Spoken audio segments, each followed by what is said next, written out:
Right. So today we're going to do a deep dive into something super important in learning, and especially as more and more of us are learning online and using digital tools. Yeah, We thought it would be really cool to look at cognitive load theory, definitely. which, for those who maybe aren't super familiar with it, it's basically about how much we can handle mentally when we're trying to learn something new. Right. Yeah, it's like, how much information can we actually process and hold on to in our working memory? Right, exactly. And there's this model from back in 1998 that kind of breaks it down into three main types of cognitive load. Hmm. And I think it's helpful to run through those before we get into Yeah, absolutely. all the cool research. Yeah. So first up, we have intrinsic load, and this is basically the inherent difficulty of the material itself. Right. Like it's about the content itself. Yeah. How complex is the information? Yeah. How many new concepts are there and how interconnected are they? Like trying to remember a grocery list versus, Yeah. learning a new programming language. Yeah. Exactly. Yeah. The programming language is going to have a much higher intrinsic load Right. because there's so many pieces to fit together. Way more to think about. Exactly. Okay, so then there's extraneous load, and this is where things get really interesting, I think. Yeah, this is the one that gets a lot of attention, especially in the design of learning materials. Yeah, because it's all about how the information is presented to you, Right. and if it's not presented well, it can actually create extra mental work. Like unnecessary mental effort. Yeah, it's just clutter. Yeah. Like imagine trying to put together some furniture and the instructions are like all over the place. Oh, yeah. Or the diagrams are on a separate page from the text. Right, or the labels are pointing to the wrong thing. Exactly. Yeah. Yeah, and early research on cognitive load theory looked at stuff like that. Like having text that was just repeating what was already in a diagram. Right, just redundant. Totally. Or using visuals that were way too complex or poorly organized. Yeah, just making it harder than it needs to be. So that's extraneous load, the stuff we want to try to minimize. Ideally, yes. And then lastly, we have germane load. Ah, yes. This is the good kind of cognitive load. This is the stuff we want. Stuff that actually helps you learn and remember. Yeah, this is the mental effort that's going into actually understanding the new material. Right. Making connections to what you already know. Making those links. Yeah. Building those schemas, those mental frameworks. It's like really thinking deeply about the information and trying to make sense of it. And storing it in your long-term memory so you can actually use it later on. Right. So the original idea with cognitive load theory was, if we can cut down on that extraneous load, that noise, then we have more mental space for germane load for the good stuff. Yeah, less distraction, more learning. That was the basic premise. Right. And here's where it gets really interesting. Yes, the plot thickens. As digital learning and online learning have become, more and more common, More and more prevalent. researchers are finding that some of the things that you would think would be distracting or would add to extraneous load. Yeah, like bells and whistles, it might seem superfluous. Right. They can actually make learning more engaging and sometimes even more effective. Which is really fascinating because it kind of challenges that initial idea of just always trying to minimize cognitive load.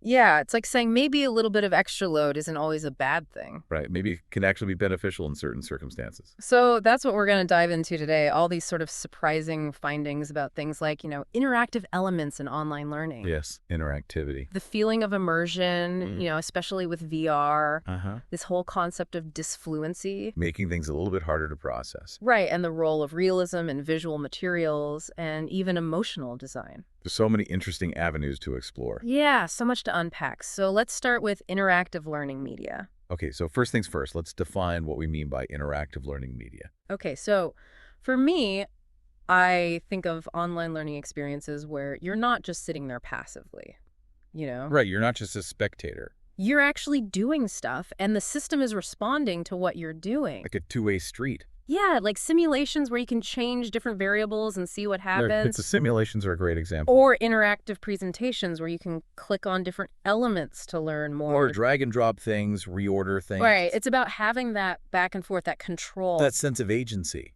Exactly. And, initially the thought was that all this interaction could actually be pretty mentally taxing. Right. Because you're just trying to understand the content.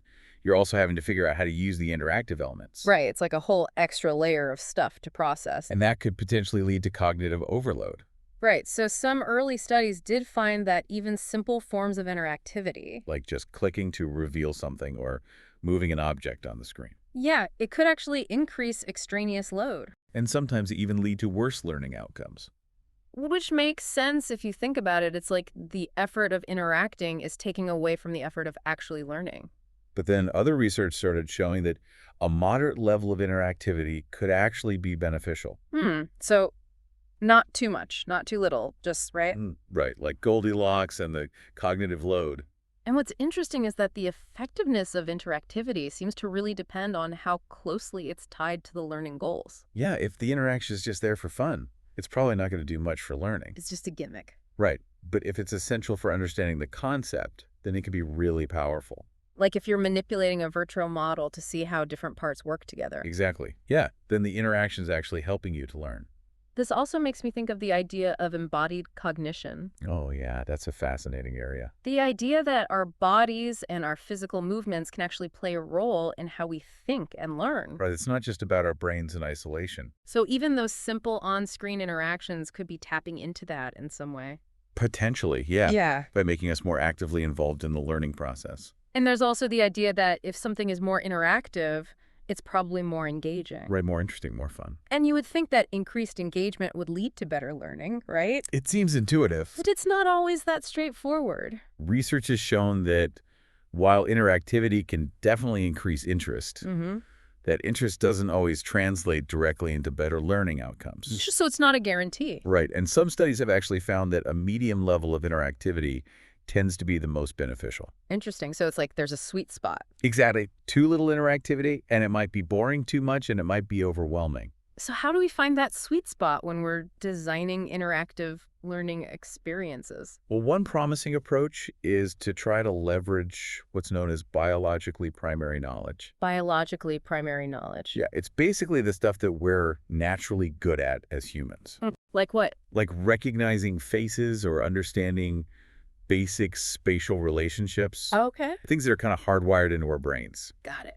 And the idea is that we can use these innate abilities to help us learn more complex things. So it's like building on our strengths. Exactly. I remember reading about a study where they had people learn math concepts through finger tracing on a tablet. Oh, yeah, that's a great example. That's so cool. The idea that something as simple as tracing with your finger can actually help you grasp abstract mathematical relationships. And the reasoning behind it is that these kinds of simple actions don't require a lot of working memory. Because they're so automatic for us. Right, so it frees up our mental resources to focus on the new information. So it's a clever way to bypass potential cognitive overload. Exactly, by grounding the learning in something that's already familiar to our brains. That's really fascinating. So that's one way to design interactive learning experiences. They're both engaging and effective. Now, what about gamification? Yeah. I feel like that's been a huge trend in education. It definitely has. You know, turning learning into a game.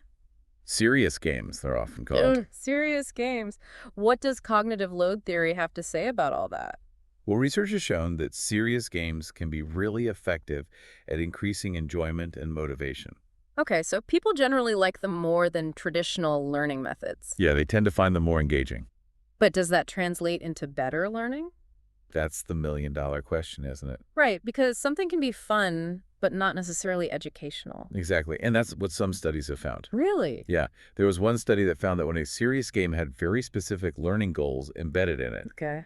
it could actually lead to worse knowledge transfer. Meaning people weren't as good at applying what they learned to new situations. Right, and they also reported a higher feeling of cognitive overload. So it's almost like the pressure to learn within the game context became a distraction. Yeah, it's possible that the game elements themselves became a source of extraneous load. Especially if they weren't directly related to the learning goals. Right, if they were just there for fun, they might have actually hindered learning. So it seems like it's really important to make sure that the game mechanics are aligned with the learning outcomes you're aiming for. Absolutely. The game should be designed to support the learning, not distract from it. There was another study that compared serious games to more traditional interactive simulations. Okay. And they didn't find any significant differences in terms of learning how interesting they were or how much people enjoyed them. So in terms of those measures, they were pretty much equal. Yeah, but what's interesting is that people reported feeling like they were thinking more deeply when they were using the games. So it's like the games might have encouraged a different kind of cognitive engagement. Even if it didn't necessarily lead to better learning outcomes? Right. It might be more about the subjective experience Ah. of learning. Yeah. how it feels to learn. And this brings up an important point about assessment, Oh, right, how we measure learning. because the way we test people can really influence what we find. And this is especially true when we're talking about interactive learning methods. Absolutely. For example, there was a study where people learned physics through these full-body interactive experiences. Oh, wow, that sounds cool. Yeah, it was like they were physically interacting with the concepts. Interesting. And they found that the learning gains were most evident when they tested people using a similar interactive method, like a graphics tablet. So the assessment matched the learning method. Exactly. But when they used a traditional multiple choice test, they didn't see the same level of improvement. So it's like the multiple choice test wasn't sensitive enough to pick up on the learning that had happened. Right. It's like using the wrong tool for the job. Exactly. So it seems like with interactive learning, it's not just about how interactive it is. Right. There are other factors to consider. Like how well that interactivity is integrated with the learning goals. And how we're actually measuring learning. Because if we're not assessing it in a way that's aligned with the learning method, We might miss the benefits. right, we might conclude that the interactivity was just extraneous load when it actually wasn't. And that brings us to another key takeaway, Which is? that the goal isn't necessarily to eliminate all extraneous load. Because sometimes a little bit of extra cognitive effort can actually be a good thing. Especially if it leads to deeper engagement with the material. Right, so it's all about finding that balance. The sweet spot between challenge and overload. Okay, so we've talked about interactivity.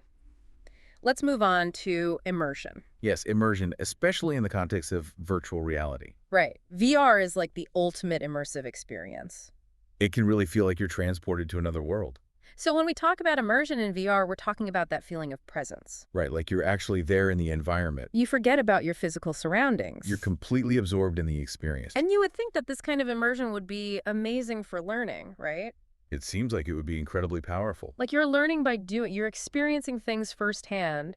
And some researchers do believe that immersion is a key factor in creating impactful and memorable learning experiences. But as we've seen with interactivity, it's not always that simple. Right, the research on immersion is a bit more nuanced. There was a study on surgical training where they found that using highly immersive VR actually led to a decrease in certain learning process variables. Compared to less immersive setups. Right, so it's like the intense feeling of being present in the virtual world might have actually been a distraction. It's possible that it created too much extraneous load.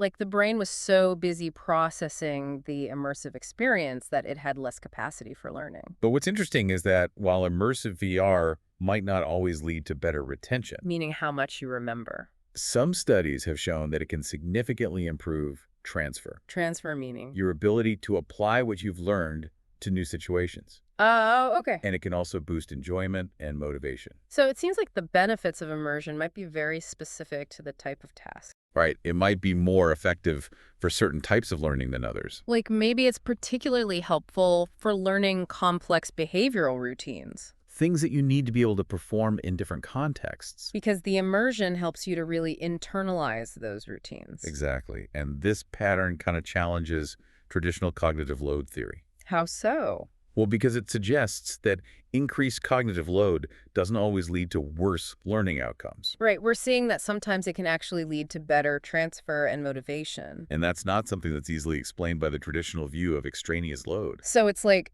there's more to the story than just trying to minimize cognitive load. Exactly. So how can we explain these findings about immersion? Well, one idea is that immersion might be working through two main pathways. Okay. One is by influencing positive emotions. Okay, so if you're enjoying the experience, you're more likely to learn. Right. And the other pathway is... By increasing the cognitive value of the tasks.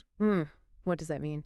It means that the immersive experience might make the learning tasks feel more relevant or more important. So you're more motivated to engage with them. Exactly. So even if there is some additional cognitive load involved in navigating a highly immersive environment, The payoff in terms of enjoyment, motivation, and transfer might be worth it. it's that cost-benefit analysis again. Exactly. Okay, let's move on to another intriguing area, disfluency. Yes, this is a fun one. Disfluency. The idea that making things harder to process can actually lead to better learning. Counterintuitive, isn't it? It really is. So how do you even create disfluency in learning materials? Well, there are a few different ways you can do it. Like what? One way is to use a font that's a little bit less readable than usual. Like a funky font. Yeah, or a font that's just slightly blurry. Okay. Or you could present images that are a little bit grainy or not perfectly sharp. So it's about introducing a subtle level of difficulty in processing the information. Exactly, a little bit of friction. And why would that be a good thing? Well, the theory is that this slight difficulty forces you to pay more attention. You can't just passively skim the material. Right, you have to actually engage with it. And that deeper engagement leads to better learning. That's the idea. And it's interesting that a lot of the disfluency techniques focus on visual aspects of the material. Yeah, like the font or the image quality. It's like you're intentionally adding a little bit of extra perceptual processing. And one study actually included a test of visual working memory. Oh, wow. So they're really looking at the cognitive mechanisms involved. Yeah, they wanted to see if disfluency was actually affecting people's working memory capacity. Now, I know the research on disfluency has been a bit mixed, Right, not every study has shown a clear benefit, but some studies have found consistent positive effects. especially when the disfluency is subtle. Okay, so not too much disfluency, just enough to make you work a little harder. Right. There was a study where they looked at different levels of text legibility. How easy the text was to read. Right, and they found that making the text slightly harder to read actually improved learning performance. Compared to text, that was perfectly clear. But making it too difficult to read actually hindered learning. So it's that Goldilocks principle again. Just the right amount of disfluency. Exactly. And it's so interesting that we see this same pattern with interactivity, Right, both with interactivity and disfluency, there seems to be a sweet spot. where a little bit of extra cognitive effort can actually be beneficial, It's like our brains thrive on a certain level of challenge. as long as it doesn't become overwhelming. Exactly. Okay, let's talk about realism in visual materials. Okay, so traditionally, the advice from a cognitive load perspective was to keep visuals simple and schematic. Why is that? Well, the thinking was that too much detail could be overwhelming. Like it could create extraneous load, Right, all those extra details might distract learners from the essential information. especially for learners who aren't very visually oriented. Right, it might make it harder for them to focus on the core concepts. But more recent research has painted a more complex picture. Yeah, it turns out that realism isn't always a bad thing. Really? There was a study where they found that when learners were presented with both realistic and simplified versions of the same thing, Okay. they actually remembered the realistic details better. So the realism actually helped with memory.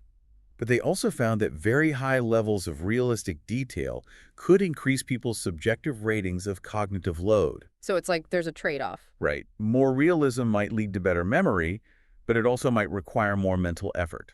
And this has led to what some researchers call the realism paradox, The realism paradox. which is that higher learning outcomes are sometimes linked to an increase in reported cognitive load. Which doesn't really fit with the traditional view of extraneous load. Right, because the traditional view would say that more cognitive load should lead to worse learning. Exactly. So how do we explain this paradox? One possibility is that those realistic details might be acting in a similar way to disfluency. Oh, interesting. So maybe the extra detail forces you to engage more deeply with the material. Right. It might make you look more closely, pay more attention. Or maybe the realism just makes the learning more engaging or memorable. That's also possible. There was a study that emphasized the importance of matching the level of realism in the learning materials with the way learning is assessed. Okay. They found that the benefits of realistic visuals were most apparent when the tests specifically asked about those visual details. So if the learning objective is to remember specific visual information, Then the realism is helpful. exactly. But if the test doesn't require you to remember those details, then the realism might just be extraneous load. Right, so it all comes back to alignment. Alignment between the learning goals, the materials, and the assessment. Okay, so realism isn't inherently good or bad. It depends on the context. Exactly. Okay, last but not least, let's talk about how elements that might seem redundant or purely decorative Yeah, things that you might think would just be extraneous load. can actually enhance learning. It's another one of those counterintuitive findings. So how does this work? We'll take the redundancy effect, for example. The redundancy effect. Yeah, the basic principle is that you should avoid presenting the same information in multiple formats. Like having text that's repeated word for word in a narration. Exactly, because that can increase extraneous load. Right, because you're processing the same information twice. But there are some interesting exceptions to this rule. Like what?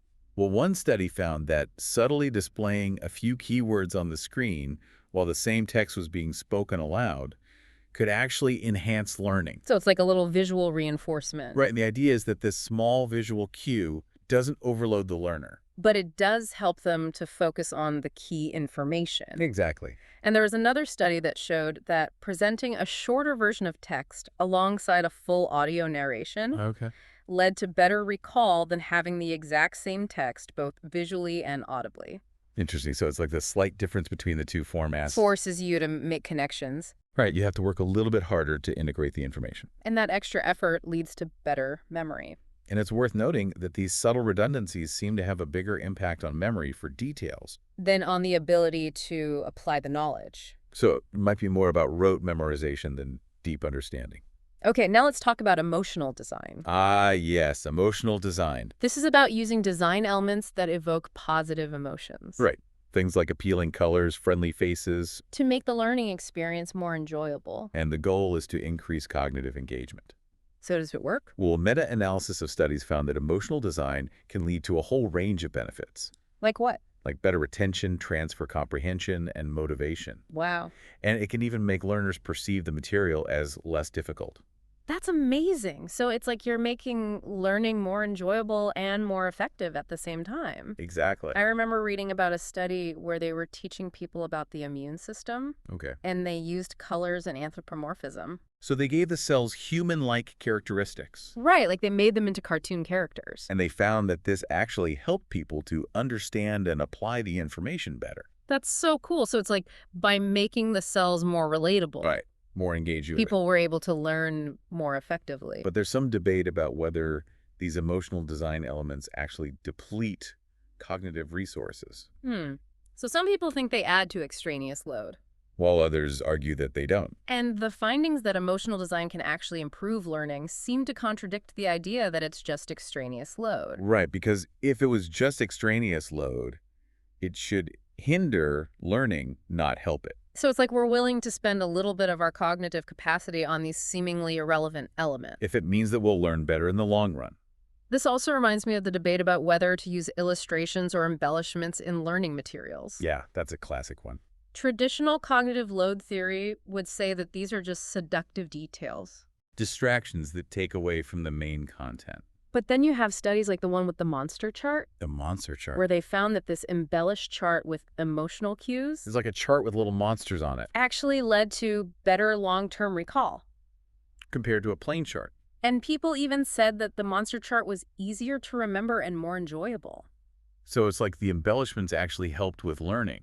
And the theory is that they worked by creating an emotional connection to the information. Right. The monsters made it more memorable. And the extra cognitive effort of processing the embellishments was probably small compared to the long-term benefit of improved recall. It's another example of that cost-benefit analysis. Okay, so we've covered a lot of ground today. We have. And I think the main takeaway is that the concept of extraneous load is more nuanced than we might initially think. It's not just about eliminating all distractions, Because sometimes those distractions can actually be beneficial. especially if they're aligned with the learning goals. And this brings us to the idea of cognitive load alignment, Cognitive load alignment. which is about being strategic with the types of cognitive load we introduce in learning materials. Right. Instead of just trying to reduce all extraneous load across the board. We should think carefully about how the design choices we make And the types of cognitive load they create. connect with the specific type of learning we want to foster. And how we plan to assess that learning. So it's about creating a cohesive learning experience. Where all the elements work together to support the learning goals. The cognitive load alignment model suggests that we should try to match the type of extraneous load created by a design element, With the specific kind of deeper processing that we're trying to encourage. which is called germane load. Right. And then we need to use an assessment method that's sensitive enough to detect the learning outcomes of that specific type of processing. So it's all about alignment. Alignment between the learning goals and the assessment. Exactly. Let's go back to interactive learning media for a second. If we're using interactive elements to promote procedural learning, Learning by doing. then the best way to assess that learning might be through a test that involves physical manipulation or interaction. Right. A test that matches the learning method. Exactly. But if we use a purely text-based test, We might miss the benefits of the interactivity. right, because the test wouldn't be sensitive to the type of learning that happened, So the interactivity would look like pure extraneous load. even though it actually wasn't. So the key takeaway here is that we can actually improve learning by strategically including elements that might slightly increase extraneous load. As long as those elements offer significant cognitive or motivational advantages. And as long as we're assessing learning in a way that can detect those advantages. So it's not about avoiding all extraneous load, It's about using it wisely. making sure that it's serving a purpose. Exactly. So for all of you listening out there, I want you to think about your own experiences with digital learning tools, Yeah. Have you ever encountered something that seems like a distraction? but actually ended up helping you to understand or remember the material better. And what kind of tests would have revealed that benefit?